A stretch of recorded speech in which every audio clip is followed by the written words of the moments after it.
So our today's topic of discussion is our discounted cash flow technique, or this is one of the methods for calculating our capital budgeting decisions. Because we know this capital budgeting decision involve huge amount of funds, and the decisions which we have taken once, it cannot be reversed. So which means we need to take very cautious decision making. And while we calculate different methods of capital budgeting, it is divided into two, the traditional method and also we can say the modern method, or it is also known as the discounted cash flow method or cash flow technique. Can you say what was the major limitation in our traditional methods?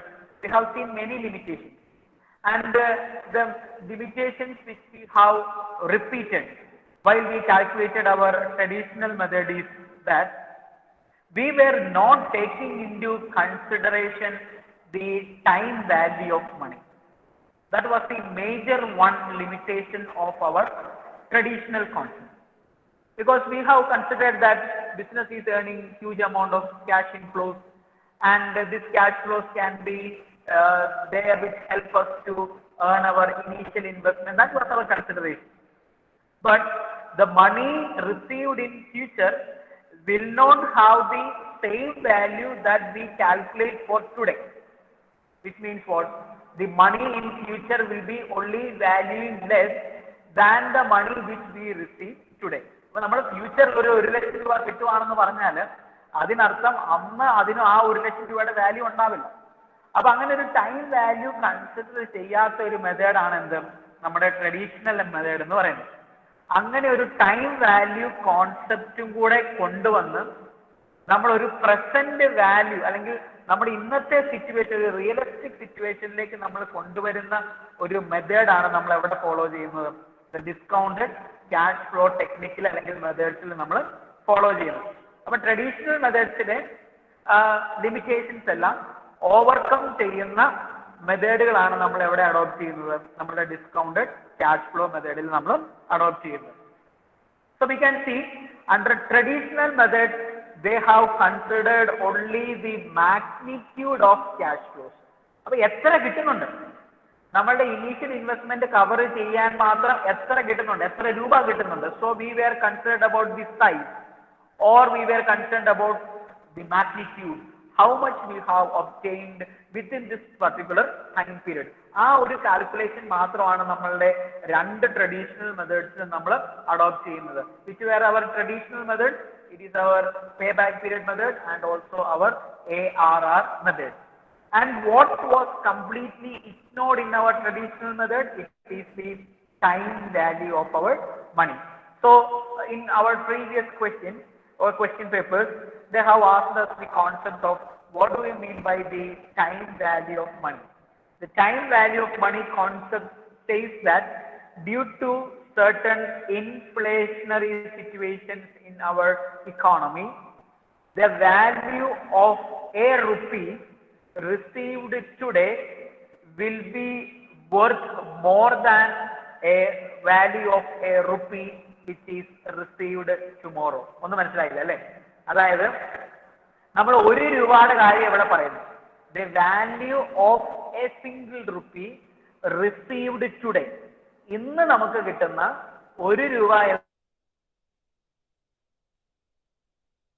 എന്ന് പറയുന്നത് that will be having worth more than the single rupee which is received tomorrow. ഇന്നത്തെ 1 രൂപയ്ക്കാണ് കൂടുതൽ മൂല്യമുള്ളത് എന്തിനേക്കാളും നാളത്തെ 1 രൂപയേക്കാളും കൂടുതൽ മൂല്യമുള്ളത്. കാരണം എന്താണ്?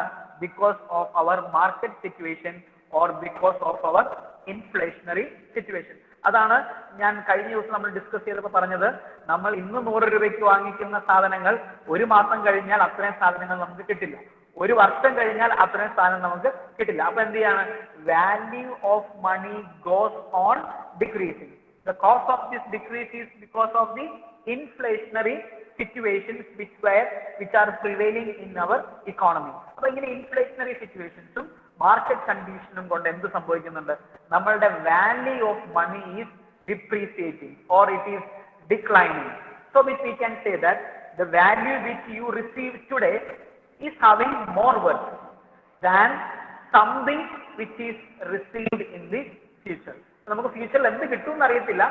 അവിടെ എന്ത് കിട്ടിയാലും കാരണം ഇന്ന് കിട്ടുന്ന 10,000 പ്രോഫിറ്റും ഒരു വർഷം കഴിഞ്ഞ് കിട്ടുന്ന 10,000 റുപ്പീസ് പ്രോഫിറ്റും തമ്മിൽ ഒരുപാട് വ്യത്യാസമുണ്ട്. കാരണം എന്താണ്, ഇന്നത്തെ 10,000-നാണ് എന്തുള്ളത്, കൂടുതൽ വാല്യൂ ഉള്ളത്.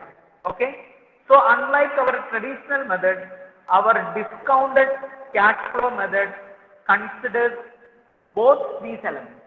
Which all elements? We consider the magnitude. Along with the magnitude, they also consider the timing. എന്ന് കിട്ടും, 5 വർഷത്തേക്ക് കിട്ടിയാൽ പോരാ, നമുക്കത് എന്ന് കിട്ടും എന്നുള്ള ഒരു ചോദ്യം എവിടെയില്ല, നമ്മളുടെ ട്രഡീഷണൽ മെത്തേഡിൽ ഇല്ല.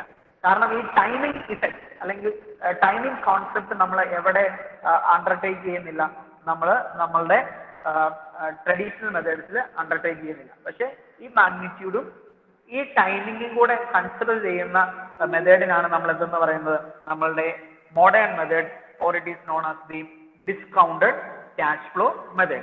Now let's see which are our discounted cash flow methods. So as per our calculation, we are asked to calculate or study 4 different methods. So these are the methods for our discussion. First one is the NPV method, or it is also known as the net present value method, and the second one is the PI method or the profitability index method. Third one is IRR method, known as internal rate of return method, and the last one is discounted payback period method. So these are the 4 areas of our discussion related with our discounted cash flow method. മനസ്സിലായല്ലോ, NPV method, IRR method, profitability index method, last one discounted payback period method. അപ്പോൾ നമ്മൾ ഈ 4 കാൽക്കുലേഷനും കൂടെ കഴിഞ്ഞാൽ നമ്മൾക്ക് നമ്മുടെ ഈ chapter നമുക്ക് എന്ത് ചെയ്യാം, വൈൻഡ് അപ്പ് ചെയ്യാം. So today the topic of our discussion is our first method, that is our NPV method or the net present value method. നമുക്കത് എങ്ങനെയാണ് കാൽക്കുലേറ്റ് ചെയ്യുന്നത് നോക്കാം. എന്തൊക്കെ ചേഞ്ചസ് ആണ് നമ്മളുടെ ട്രഡീഷണൽ മെത്തേഡിൽ നിന്ന് നമ്മൾ ഈ ഡിസ്കൗണ്ടഡ് മെത്തേഡിലേക്ക് വരുമ്പോഴത്തേക്കും എന്തൊക്കെ ചേഞ്ചസ് ആണ് നമ്മൾ വരുത്തേണ്ടതെന്ന് നമുക്ക് നോക്കാം. Okay, so see the first one, that is our NPV method.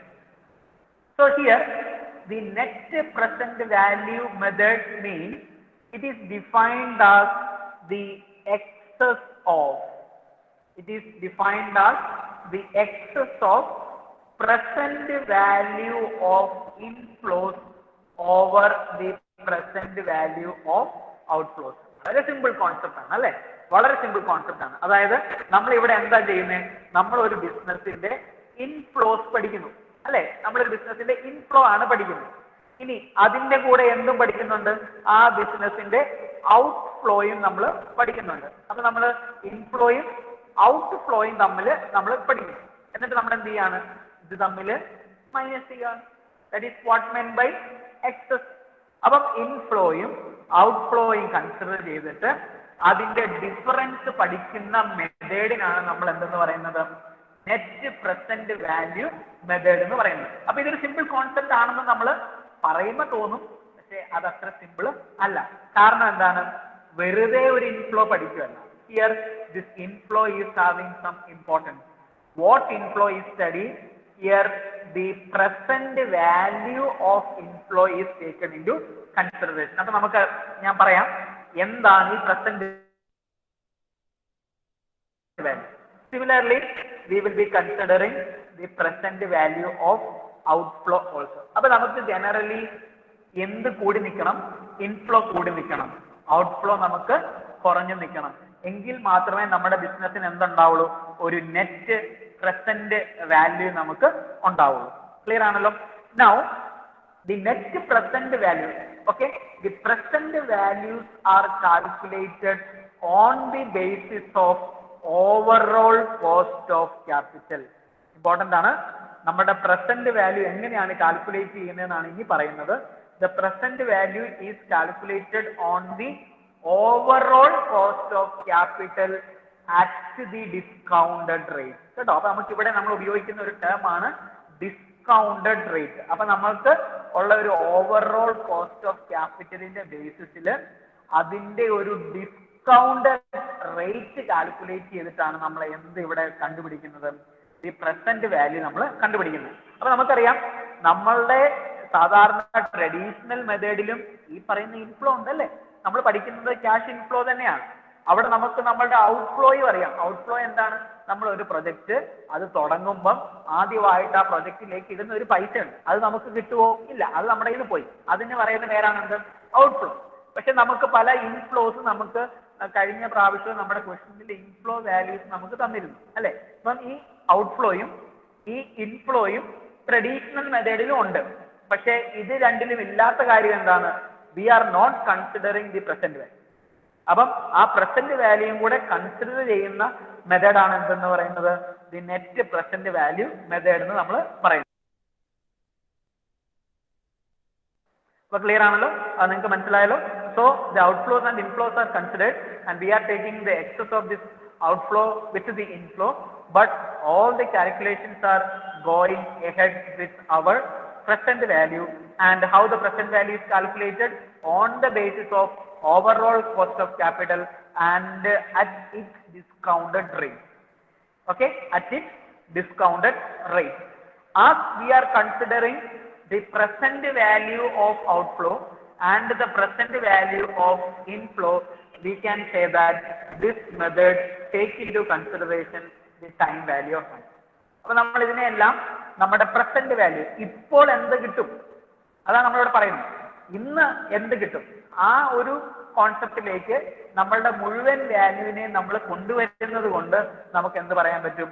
V or this method is taking into consideration the concept of the time value of money. നമ്മൾ സിമ്പിൾ ആയിട്ട് ഒരു formula പറയുകയാണെങ്കിൽ the net present value is calculated on the basis of the formula the present value of cash inflows minus the present value of cash outflows. അപ്പോൾ നമുക്ക് ഇതിന്റെ അകത്ത് generally higher ആയിട്ട് നിൽക്കേണ്ട ഏതാണ്? ഇൻഫ്ലോ ആയിരിക്കണം. ലോ ആയിട്ട് നിൽക്കേണ്ട എന്താണ്? ഔട്ട്ഫ്ലോ ആയിരിക്കണം. അല്ലെങ്കിൽ നമ്മളുടെ NPV എന്തായി മാറും? ഒരു നെഗറ്റീവ് വാല്യൂ ആയിട്ട് വരും. അതായത് നമുക്ക് ഒരു പ്രോഫിറ്റബിൾ അല്ലാത്ത ഒരു സിറ്റുവേഷനിലേക്ക് നമ്മൾ പോകും. നിങ്ങൾക്ക് മനസ്സിലായാലോ NPV എന്താണ്? വളരെ സിമ്പിൾ കോൺസെപ്റ്റ് ആണ്. ഇൻഫ്ലോയെ പറ്റി പഠിക്കുക, ഔട്ട്ഫ്ലോയെ പറ്റി പഠിക്കുക. ഇൻഫ്ലോയിൽ നിന്ന് ഔട്ട്ഫ്ലോ നമ്മൾ കുറയ്ക്കും. പക്ഷെ ഇവിടെ ഇൻഫ്ലോയും ഔട്ട്ഫ്ലോയും ഏത് വാല്യൂയിലാണ് എടുക്കുന്നത്? നെറ്റ് പ്രസന്റ് വാല്യൂയിലാണ് നമ്മൾ എടുക്കുന്നത്. ഈ പ്രസന്റ് വാല്യൂ എങ്ങനെയാണ് കണ്ടുപിടിക്കുന്നത്? കോസ്റ്റ് ഓഫ് ക്യാപിറ്റലിന്റെ ബേസിസിൽ അതിനെ ഡിസ്കൗണ്ടഡ് റേറ്റ് കൊണ്ട് നമ്മൾ എന്ത് ചെയ്യും? നമ്മൾ മൾട്ടിപ്ലൈ ചെയ്തിട്ട് അതിനെ പ്രസന്റ് വാല്യൂ ആക്കി നമ്മൾ മാറ്റും. എന്നിട്ടാണ് ഈ ഇൻഫ്ലോയും ഔട്ട്ഫ്ലോയും തമ്മിലുള്ള റിലേഷൻഷിപ്പ് നമ്മൾ പഠിക്കുന്നത്. അപ്പം ജനറലി എന്ത് കൂടി നിൽക്കണം? ഇൻഫ്ലോസ് കൂടി നിൽക്കണം. എന്ത് കുറയണം? ഔട്ട്ഫ്ലോസ് കുറഞ്ഞു നിൽക്കണം. So this is the concept of our net present value method. Now we can see what are the different calculations or steps to calculate our NPV. നമ്മൾ ഈ NPV കാൽക്കുലേറ്റ് ചെയ്യാനായിട്ട് നമ്മൾ അഡോപ്റ്റ് ചെയ്യുന്ന ഡിഫറെന്റ് സ്റ്റെപ്സ് ഏതാണെന്നാണ് നമ്മൾ ഇനി കാണാനായിട്ട് പോകുന്നത്. So you can see the first step. First you should calculate the outflow. അപ്പോൾ നമുക്ക് ഏറ്റവും ബിസിനസ്സിന് ആദ്യം ഉണ്ടാകുന്നത് എന്താണെന്ന് നമ്മൾ നേരത്തെ പറഞ്ഞിരുന്നത്. നമ്മളൊരു ബിസിനസ് സ്റ്റാർട്ട് ചെയ്യണമെങ്കിൽ ആദ്യം നമ്മൾ പൈസ മുടക്കണ്ടേ? ആദ്യം നമ്മൾ പൈസ അങ്ങോട്ട് ഇട്ടാലേ നമുക്ക് എന്തെങ്കിലും തിരിച്ച് ഗെയിൻ ചെയ്യാൻ പറ്റുള്ളൂ. അപ്പൊ ബിസിനസ്സിന് എപ്പോഴും ആദ്യം ഉണ്ടാകുന്ന എന്താണ്? ഔട്ട്ഫ്ലോസ് ആണ്. So first we will calculate the cash outflows. അപ്പൊ നെറ്റ് അല്ല കേട്ടോ, അല്ലെങ്കിൽ പ്രസന്റ് വാല്യൂ ഓഫ് ഔട്ട്ഫ്ലോ അല്ല. വെറുതെ നമ്മൾ എന്ത് ചെയ്യുന്നു? ആദ്യം നമ്മൾ ഔട്ട്ഫ്ലോസ് കാൽക്കുലേറ്റ് ചെയ്യുന്നു. Now you see which all elements will be included in this outflow. It includes the cost of the project. അല്ലെ, നമ്മൾ ഒരു ബിസിനസ് സ്റ്റാർട്ട് ചെയ്യുമ്പോൾ അതിന് എത്രമാത്രം കോസ്റ്റ് ഉണ്ടാകുന്നുണ്ടോ ആ കോസ്റ്റ് നമ്മളിവിടെ അസർട്ടൈൻ ചെയ്യുന്നുണ്ട്. Plus your installation charges. Okay ആണല്ലോ? അപ്പൊ കോസ്റ്റ് ഉണ്ട്, അതിന്റെ ഇൻസ്റ്റലേഷൻ ചാർജ് ഉണ്ട്. Along with that the working capital also is taken into consideration. അപ്പൊ നിങ്ങൾ കഴിഞ്ഞ ചാപ്റ്ററിൽ ഓർക്കുന്നുണ്ടല്ലോ, നമ്മൾ ലാസ്റ്റ് മെത്തേഡ് ARR കാൽക്കുലേറ്റ് ചെയ്തപ്പോൾ വർക്കിംഗ് ക്യാപിറ്റലും സാൽവേജ് വാല്യൂ അതുപോലെ തന്നെ ഇൻസ്റ്റലേഷൻ ചാർജ് ഒക്കെ എടുത്തതായിട്ട് ഓർക്കുന്നുണ്ടല്ലോ. ഇത് സെയിം മെത്തേഡാണ്. അപ്പൊ നമ്മൾ ഈ ഔട്ട്ഫ്ലോ കാൽക്കുലേറ്റ് ചെയ്യുമ്പോൾ ഈ പറയുന്ന കാര്യങ്ങളൊക്കെ ക്വസ്റ്റ്യനിൽ അത് തന്നിട്ടുണ്ടെങ്കിൽ അതെല്ലാം നമ്മൾ taken into consideration as an outflow. Which all item? The cost should be taken, the installation charges should be taken, and also the working capital also should be taken. അപ്പോൾ ഇതിനെ ആഡ് ചെയ്യുമ്പോൾ നമുക്ക് കിട്ടുന്ന value ആണത് the total cash outflow. The second one, after calculating the cash outflows, the next step is calculate the various cash inflows. അപ്പോൾ outflow കഴിഞ്ഞാൽ അതിനുശേഷം നമ്മൾ കാൽക്കുലേറ്റ് ചെയ്യുന്നത് എന്താണ്? ഇതിന്റെ ഇൻഫ്ലോസ് എന്തൊക്കെയാണ്, അത് ഏതൊക്കെ വാല്യൂസ് ആണ് നമ്മൾ കാൽക്കുലേറ്റ് ചെയ്യുന്നത്? It involve the cash value of salvage. അപ്പോൾ നമുക്ക് സാൽവേജ് വാല്യൂ ക്വസ്റ്റ്യൻ്റെ അത് തന്നിട്ടുണ്ടെങ്കിൽ ആ സാൽവേജ് വാല്യൂ നമ്മൾ കാൽക്കുലേറ്റ് ചെയ്യേണ്ടത് അല്ലെങ്കിൽ എടുക്കേണ്ടത് the cash value of salvage should be taken as what? It should be taken as the inflow. Similarly the working capital release, അതായത് നമ്മുടെ ടോട്ടൽ വർക്കിംഗ് ക്യാപിറ്റലിലെ എത്ര വർക്കിംഗ് ക്യാപിറ്റൽ നമ്മൾ ഈ ഒരു പ്രൊജക്റ്റിനായിട്ട് ഉപയോഗിച്ചു, അത് അല്ലെങ്കിൽ അതിൽ നിന്ന് കിട്ടുന്ന ഒരു ഇൻകം, അത് നമ്മൾ എന്തായിട്ട് കൺസിഡർ ചെയ്യും? അത് നമ്മൾ ഇൻഫ്ലോ ആയിട്ട് നമ്മൾ കൺസിഡർ ചെയ്യും. അപ്പൊ നമ്മൾ ആദ്യം എന്ത് കാൽക്കുലേറ്റ് ചെയ്യുന്നു? ഔട്ട്ഫ്ലോസ് കാൽക്കുലേറ്റ് ചെയ്യുന്നു. രണ്ടാമത് എന്ത് കാൽക്കുലേറ്റ് ചെയ്യുന്നു? ഇൻഫ്ലോസ് കാൽക്കുലേറ്റ് ചെയ്യുന്നു. പിന്നെ നമ്മുടെ ജനറൽ ക്വസ്റ്റ്യൻസിലൊക്കെ നമുക്ക് ഈ ഇൻഫ്ലോ വാല്യൂസ് ക്വസ്റ്റ്യൻ തന്നിരിക്കും കേട്ടോ. നമുക്ക് പ്രത്യേകിച്ച് കാൽക്കുലേറ്റ് ചെയ്യേണ്ട ആവശ്യമൊന്നുമില്ല. ഇൻഫ്ലോ വാല്യൂസ് നമുക്ക് ക്വസ്റ്റ്യൻ്റെ അകത്ത് തന്നിരിക്കും. After that you fix and appropriate discount rate. Okay, അപ്പൊ നമ്മൾ ഇനി ഫിക്സ് ചെയ്യുന്നത് ഒരു ഡിസ്കൗണ്ടഡ് റേറ്റ് ആയിരിക്കും. And you know the discounted rate will be always calculated on cost of capital.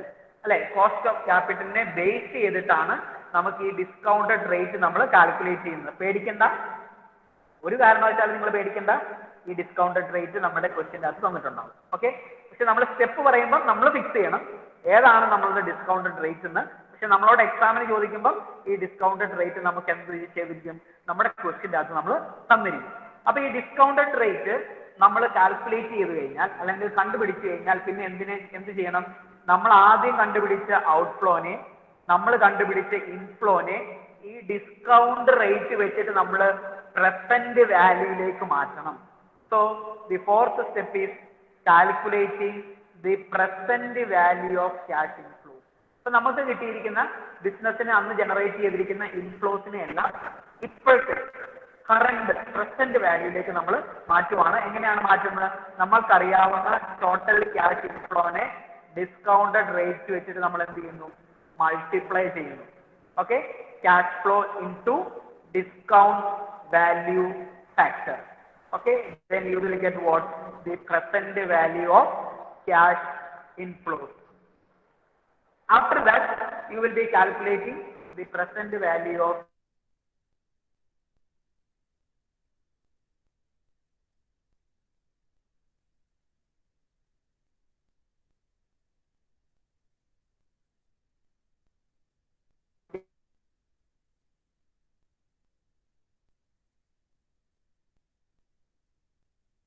cash outflows. Cash outflows എന്ന് പറയുന്നത് എന്താണ്? Can you hear what I am saying? Is it audible?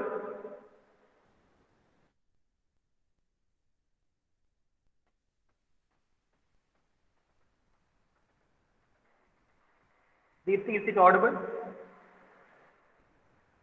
Okay. So you calculate the present value of cash outflow, and always you should think that this cash outflow will be equal to our initial investment. അപ്പോൾ നമ്മുടെ outflow എന്ന് പറയുന്നത് initial investmentന് equal ആയിരിക്കും. And lastly we will be calculating our NPV by deducting the value of step number 5 from step number 4. അതായത് നമ്മൾ അതായത് 4ൽ നിന്ന് നമ്മൾ എന്ത് ചെയ്യും? 5 ഡിഡക്ട് ചെയ്യും. കാരണം നമുക്ക് എപ്പോഴും എന്താണ് വേണ്ടത്? ഇൻഫ്ലോസ് ആണ് കൂടുതൽ വേണ്ടത്, ഔട്ട്ഫ്ലോസ് കുറച്ചുമാണ് നമുക്ക് വേണ്ടത്. ഓക്കെ, അപ്പൊ നമ്മൾ ഇൻഫ്ലോസിനെ കൂട്ടി നിർത്തും, ഔട്ട്ഫ്ലോസിനെ നമ്മൾ കുറച്ച് നിർത്താണ് ചെയ്യേണ്ടത്. അപ്പോൾ ഇൻഫ്ലോയിൽ നിന്ന് ഔട്ട്ഫ്ലോ നമ്മൾ കുറയ്ക്കണം. Deducting 5 from 4. അപ്പം 4 ആണ് കൂടുതൽ, 5 4ൽ നിന്ന് നമ്മൾ ഡിഡക്ട് ചെയ്യണം. അപ്പൊ നമുക്ക് എന്ത് കിട്ടും? നമുക്ക് നമ്മുടെ NPV വാല്യൂസ് നമുക്ക് കിട്ടും. ഓക്കെ ആണല്ലോ? ഈ സ്റ്റെപ്പുകൾ നിങ്ങൾ നോട്ട് ചെയ്തേ. ഒന്നും കൂടെ നമ്മുടെ ഔട്ട്ഫ്ലോ കാൽക്കുലേറ്റ് ചെയ്യണം, ഇൻഫ്ലോസ് കാൽക്കുലേറ്റ് ചെയ്യണം, അത് കഴിഞ്ഞ് നമ്മൾ ഡിസ്കൗണ്ട് റേറ്റ്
കേട്ടാലോ? നിങ്ങൾ വിളിക്കുന്നത് എനിക്ക് മനസ്സിലായി. എനിക്ക് ഒരു കോള് അർജന്റായിട്ട് ഇവിടുന്ന് വിളിച്ചുകൊണ്ടാണ് ഞാൻ കട്ട് ചെയ്തത്. So I think it is audible to you, right? It clear now?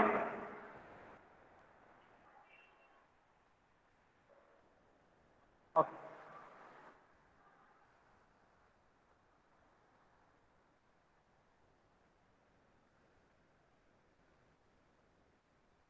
So I hope you understood the various steps in order to calculate our NPV. Okay, so these are the steps. നമ്മൾ ഈ സ്റ്റെപ്പാണ് നമ്മൾ ഈ ക്വസ്റ്റ്യൻസിലെല്ലാം നമ്മൾ follow ചെയ്യാനായിട്ട് പോകുന്നത്. Clear ആണല്ലോ? Now how to make decisions when we calculate our NPV? Here the NPV, if it is a positive figure. Now this is concerned if you have only one project. കേട്ടോ, നമുക്ക് ഒരു project മാത്രമാണ് നമ്മുടെ consideration എങ്കിൽ, if you have a positive figure or if your value is 0, you can accept the project. But if it is your value is a negative figure, then you should reject the project. അപ്പം NPV calculate ചെയ്യുമ്പോൾ ഒരു positive figure ആണെങ്കിൽ മാത്രമേ നമുക്ക് എന്ത് ചെയ്യാൻ പാടുള്ളൂ, ഇത് അക്സെപ്റ്റ് ചെയ്യാൻ പറ്റൂ.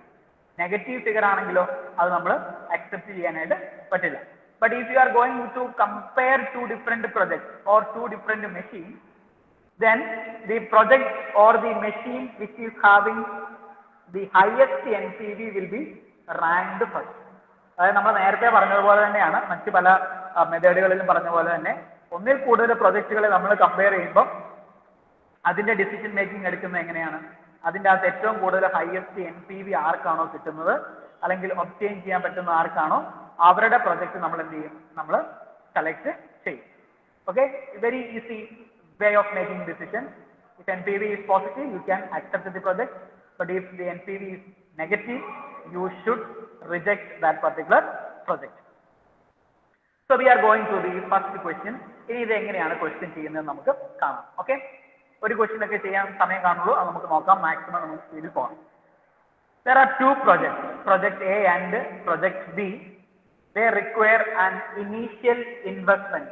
It requires an investment of 50,000 and 80,000 respectively. Calculate NPV of these projects if they generate a net cash flow as under and assume the discount rate at 10%. Okay, അപ്പോൾ നമുക്ക് ഇവിടെ തന്നേക്കുന്ന എന്താ, they generate a net cash flow അല്ലെ. അപ്പം ഈ cash flow ഏത് cash flow ആണ്? ഇൻഫ്ലോ ആണോ ഔട്ട്ഫ്ലോ ആണോ? അത് നമുക്ക് കിട്ടുന്ന പൈസയാണ് അല്ലെ. ആ ബിസിനസ് അല്ലെങ്കിൽ ആ പ്രൊജക്ട് ജനറേറ്റ് ചെയ്യുന്നു എന്ന് പറയുന്നുണ്ട്. ജനറേറ്റ് ചെയ്യുക എന്ന് പറഞ്ഞാൽ എന്താണ്? നമുക്ക് തന്നു അല്ലെ, നമുക്ക് അത് ജനറേറ്റ് ചെയ്ത് തരുന്നതാണ്. അപ്പം ഈ ക്യാഷ് ഫ്ലോനെ നമ്മൾ എന്തെന്ന് വിളിക്കും? That is known as the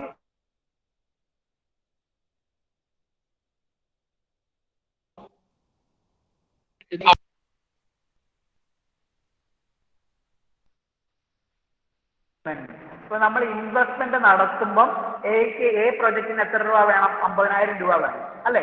അതുപോലെ തന്നെ ബി പ്രൊജക്ടിനോ 80,000 രൂപ വേണം, 80,000. അപ്പം ഇതിന് നമ്മൾ എന്തെന്ന് വിളിക്കും? This is known as our outflow അല്ലെ. ആ ബിസിനസ് റൺ ചെയ്യണമെങ്കിൽ എന്ത് വേണം? ഇത്രയും പൈസ ആദ്യം വരണം. അപ്പൊ അതിനെ ഔട്ട്ഫ്ലോ എന്നും നമുക്ക് അതിൻ്റെ അകത്ത് കിട്ടുന്ന ക്യാഷിനെ നമ്മൾ എന്ന് വിളിക്കും? ഇൻഫ്ലോ എന്നും വിളിക്കും. ഇനി എയുടെ ഇൻഫ്ലോ എത്രയാണെന്ന് നോക്കിയേ. ഓരോ വർഷവും എക്ക് കിട്ടുന്ന ഇൻഫ്ലോ എത്രയാണെന്ന് തന്നിട്ടുണ്ട്. Year 1 25, year 2 15,000, year 3 12,500, year 4 inflow ഒന്നും ഇല്ല, ഇയർ 5 12,000, ഇയർ 6 6,000. ഓക്കെ, ഈ വാല്യൂസ് ആണ് തന്നിരിക്കുന്നത്. Then for project B, the various inflows are 20,000, 22,000, 23,000, 25,000, 18,000 and 85,000. അപ്പൊ നമ്മളോട് നമ്മുടെ സ്റ്റെപ്പ് അനുസരിച്ച് ആദ്യം പറഞ്ഞിരിക്കുന്നത് എന്താണ്? നമ്മൾ പറഞ്ഞിരിക്കുന്നത് ആദ്യം ഔട്ട്ഫ്ലോസ് കണ്ടുപിടിക്കുക. നമ്മുടെ ഇതിൻ്റെ അകത്ത് ഔട്ട്ഫ്ലോ കണ്ടുപിടിച്ചല്ലോ, 5,000ഉം 8,000ഉം. അതിനുശേഷം എന്ത് കണ്ടുപിടിക്കണം? ഇൻഫ്ലോസ് കണ്ടുപിടിക്കണം. എന്നിട്ട് എന്ത് കണ്ടുപിടിക്കണം? നമ്മൾ സെറ്റ് ചെയ്യണം എന്ത്? നമ്മുടെ ഡിസ്കൗണ്ടഡ് റേറ്റ്. അപ്പൊ നമുക്ക് ക്വസ്റ്റ്യൻ പ്രകാരം നമുക്ക് ഡിസ്കൗണ്ടഡ് റേറ്റ് സെറ്റ് ചെയ്ത് തന്നിട്ടുണ്ട്. എത്രയാണ്? 10% നമുക്ക് സെറ്റ് ചെയ്ത് തന്നിട്ടുണ്ട്. എന്നിട്ട് ഈ ഡിസ്കൗണ്ട് റേറ്റ് വെച്ചിട്ട് നമ്മൾ എന്ത് കാൽക്കുലേറ്റ് ചെയ്യണം? പ്രസന്റ് വാല്യൂ കാൽക്കുലേറ്റ് ചെയ്യണം. അപ്പൊ ഇനി നമുക്ക് കാണാം എങ്ങനെയാണ് ഈ പ്രസന്റ് വാല്യൂ കാൽക്കുലേറ്റ് ചെയ്തിരിക്കുന്നതെന്ന്. അപ്പൊ നമുക്ക് ഇതിനായിട്ട് നമ്മൾ കാൽക്കുലേറ്റ് ചെയ്യാനായിട്ട് നമ്മളൊരു ടേബിൾ വരയ്ക്കണം. ആ ടേബിളിലാണ് നമ്മൾ കാൽക്കുലേഷൻ ചെയ്യുന്നത്. അപ്പൊ ടേബിളിൽ നമ്മൾ ആദ്യം എഴുതാൻ പോകുന്നത് നമുക്ക് കിട്ടുന്ന ഇൻഫ്ലോസ് ആയിരിക്കും. അപ്പൊ നിങ്ങൾ നോക്കിയോ സ്ക്രീനിൽ നമുക്ക് എത്രയൊക്കെ ഇൻഫ്ലോസ് ആണുള്ളത് അതെല്ലാം നമ്മളിപ്പം ആ ടേബിളിലേക്ക് റെക്കോർഡ് ചെയ്യാൻ പോവാണ്. ഓക്കെ, ഇത് ടേബിൾ. അപ്പം നമ്മുടെ ടേബിളിന്റെ ഫസ്റ്റ് കോളം ഇയർ ആയിരിക്കും, second column present value of ₹1. അപ്പൊ 1 രൂപയുടെ ഓരോ വർഷം മാറുമ്പോഴും അതിന്റെ റുപ്പി വാല്യൂ നമ്മൾ കണ്ടുപിടിക്കണം. അതിനെയാണ് നമ്മൾ എന്തെന്ന് പറയുന്നത്? ഈ റുപ്പി വാല്യൂ കാൽക്കുലേറ്റ് ചെയ്യുന്നതാണ് ഈ ഡിസ്കൗണ്ടഡ് റേറ്റ് വെച്ചിട്ട് കേട്ടോ. നമ്മൾ പറഞ്ഞിരിക്കുന്ന ഡിസ്കൗണ്ടഡ് റേറ്റ് വെച്ച് കാൽക്കുലേറ്റ് ചെയ്യുന്നതാണ് 1 രൂപയുടെ പല വർഷങ്ങളിലെ വാല്യൂ. പിന്നെ പ്രൊജക്ട് എ, പ്രൊജക്ട് ബി, ഇനി എത്ര പ്രൊജക്ട് ഉണ്ടെങ്കിലും നമുക്ക് സൈഡിലേക്ക് എഴുതാം. അതിന്റെ ഇൻഫ്ലോയും അതിന്റെ പ്രസന്റ് വാല്യൂ, അതുപോലെ പ്രൊജക്ട് ബിയുടെ ഇൻഫ്ലോയും അതിന്റെ പ്രസന്റ് വാല്യൂ. ഓക്കെ, ഇനി നമുക്ക് എന്ത് ചെയ്യാം? നമ്മുടെ ക്വസ്റ്റിന് തന്നിരിക്കുന്ന എല്ലാ ഇൻഫ്ലോസ് നമുക്ക് എഴുതാം. പ്രൊജക്ട് എയുടെ ഒന്നാമത്തെ വർഷത്തെ ഇൻഫ്ലോ 25,000, രണ്ടാമത്തെ വർഷത്തെ 15,000, മൂന്നാമത്തെ വർഷത്തെ 12,500, നാലാമത്തെ വർഷത്തെ 0, അഞ്ചാമത്തെ വർഷത്തെ 12,000, 6th ഇയറിലെ 6,000. സിമിലർലി നമുക്ക് തന്നിരിക്കുന്നുണ്ട് പ്രൊജക്ട് ബിക്കും ഫസ്റ്റ് ഇയറിലെ 20,000, സെക്കൻഡ് ഇയറിലെ 22,000, തേർഡ് ഇയറിലെ 23,000, ഫോർത്ത് ഇയറിൽ 25,000, ഫിഫ്ത് ഇയറിൽ 18,000 ആൻഡ് ലാസ്റ്റ് ഇയറിൽ 8,500. അപ്പൊ ഇത്രയും ഇൻഫോർമേഷൻസ് ക്വസ്റ്റിന് നമുക്ക് തന്നിട്ടുണ്ട്. ഇതാണ് നമ്മളോട് ആദ്യം പറഞ്ഞിരിക്കുന്നത് അല്ലേ. നമ്മുടെ ഔട്ട്ഫ്ലോ കണ്ടുപിടിക്കണം. ഔട്ട്ഫ്ലോ ഏതാണെന്ന് ഞാൻ പറഞ്ഞു. ഇൻഫ്ലോസ് കണ്ടുപിടിച്ചു, ഇൻഫ്ലോസ് നമ്മൾ എഴുതി. ഇനി നമ്മളോട് കണ്ടുപിടിക്കാൻ പറഞ്ഞിരിക്കുന്നത് എന്താണ്? We should calculate the discounted value. അപ്പൊ ഡിസ്കൗണ്ടഡ് വാല്യൂ കണ്ടുപിടിക്കണമെങ്കിൽ നിങ്ങളുടെ ടെക്സ്റ്റ് ബുക്കിന്റെ ഏറ്റവും അവസാനത്തെ പേജില് ഈ ₹1 വാല്യൂവിന്റെ പല വർഷങ്ങളിലെ വാല്യൂസ് എത്രയാണെന്ന് നിങ്ങളുടെ ടെക്സ്റ്റ് ബുക്കിന്റെ അവസാനം നമുക്കൊരു ടേബിൾ കൊടുത്തിട്ടുണ്ട്. നമ്മുടെ സ്റ്റാറ്റിസ്റ്റിക്സിലൊക്കെ കാണുന്ന പോലെ ഹൈ സ്ക്വയർ വാല്യൂ, അങ്ങനത്തെ വാല്യൂ പോലെ നമ്മളുടെ ₹1 വാല്യൂ എങ്ങനെയാണ് ചേഞ്ച് ചെയ്യുന്നതെന്ന് നിങ്ങളുടെ ടെക്സ്റ്റ് ബുക്കിന്റെ ഏറ്റവും അവസാനം ഒരു ടേബിള് കൊടുത്തിട്ടുണ്ട്. ആ ടേബിള് ഇതുപോലെ ഇരിക്കും. കണ്ടോ? നിങ്ങൾക്ക് കാണാലോ, ഇതുപോലെ ഒരു ടേബിള് നിങ്ങളുടെ ടെക്സ്റ്റ് ബുക്കിന്റെ ഏറ്റവും അവസാനം കൊടുത്തിട്ടുണ്ട്. അപ്പം ഈ ടേബിൾ നോക്കിയിട്ടാണ് നമ്മൾ എന്ത് കണ്ടുപിടിക്കുന്നത്? ഈ ഡിസ്കൗണ്ടഡ് വാല്യൂ നമ്മൾ കണ്ടുപിടിക്കുന്നത്. അപ്പൊ നിങ്ങളുടെ ടെക്സ്റ്റ് ബുക്കിൽ ഏറ്റവും അവസാനത്തെ പേജ് എടുത്ത് നോക്കണം. ഇതുപോലെ ഒരു ടേബിൾ നിങ്ങൾക്ക് കാണാം.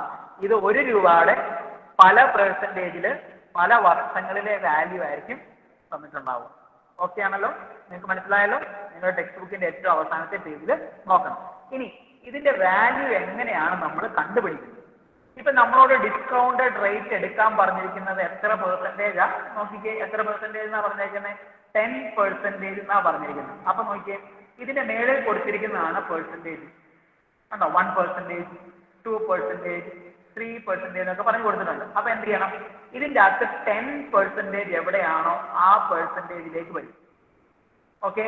പിന്നെ നമ്മൾ ഈ ഇവിടെ കൊടുത്തിരിക്കുന്നത്, നമ്മുടെ ലെഫ്റ്റ് ഹാൻഡ് സൈഡിൽ കൊടുത്തിരിക്കുന്നത് വർഷമാണ്. ഇത് ഇയർ ആണ്. ഇത് വർഷങ്ങളിലെ വാല്യൂ ആണ്. അപ്പൊ 10% 1 വർഷമാണെങ്കിൽ 1 രൂപയുടെ വാല്യൂ എന്തായി മാറും? 0.909. അപ്പൊ ഇങ്ങനെയാണ് ഇത് കണ്ടുപിടിക്കുന്നത്. ഓക്കെ. അപ്പൊ നമുക്ക് പറഞ്ഞിരിക്കുന്ന ക്വസ്റ്റ്യനിൽ 10% 1 ഇയറിൽ അതിന്റെ വാല്യൂ എന്ന് പറയുന്നത് 0.909. ആ 1 രൂപ രണ്ടാമത്തെ വർഷമാകുമ്പോൾ എന്ത് മാറും? 0.826.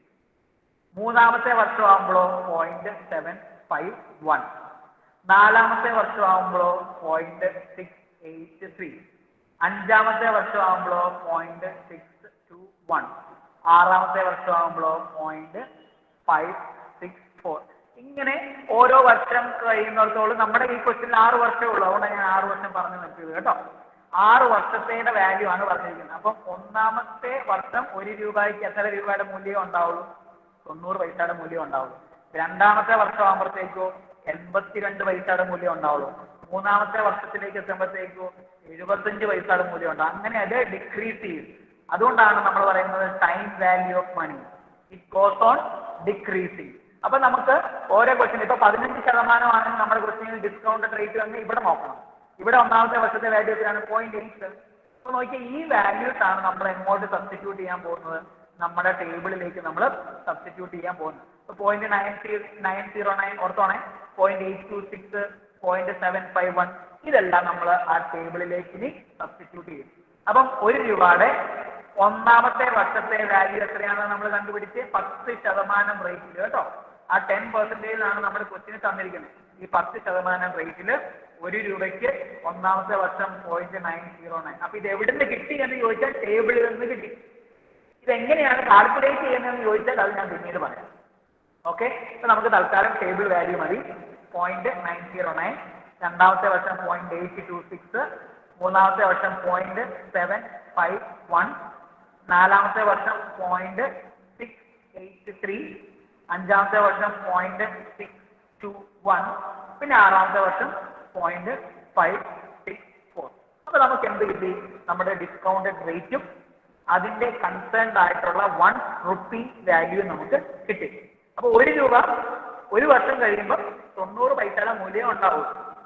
1 രൂപ 2 വർഷം കഴിയുമ്പോൾ 82 പൈസയുടെ മൂല്യമേ ഉണ്ടാവും. അതാണ് ഇതിന്റെ അകത്ത് മീനിങ് കേട്ടോ. അപ്പൊ നമ്മൾ ഇൻഫ്ലോയും ഔട്ട്ഫ്ലോയും കണ്ടുപിടിച്ചു, നമ്മുടെ ഡിസ്കൗണ്ടഡ് വാല്യൂ നമ്മൾ കണ്ടുപിടിച്ചു. ഇനി എന്താണ് കണ്ടുപിടിക്കേണ്ടത്?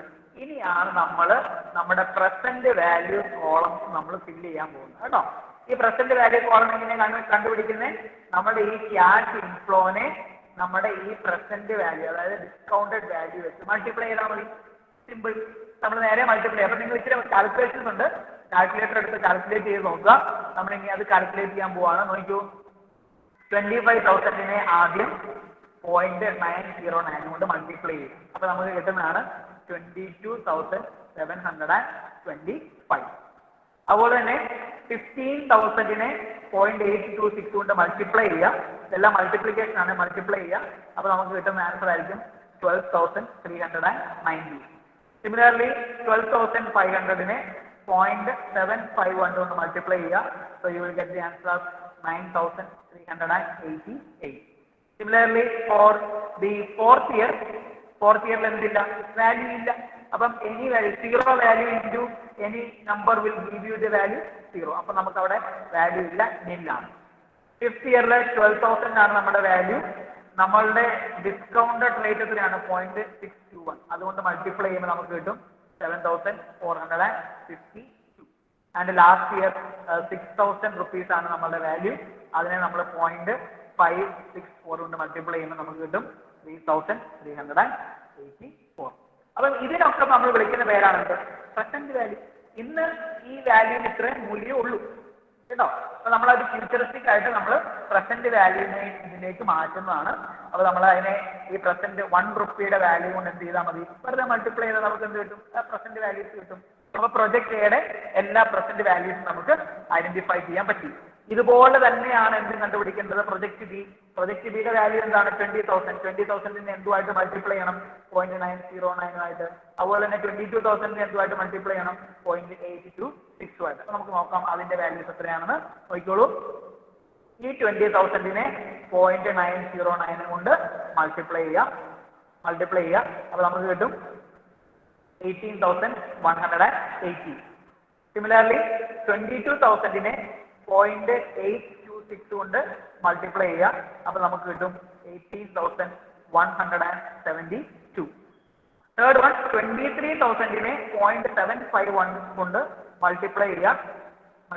അപ്പൊ നമുക്ക് കിട്ടും 17,273.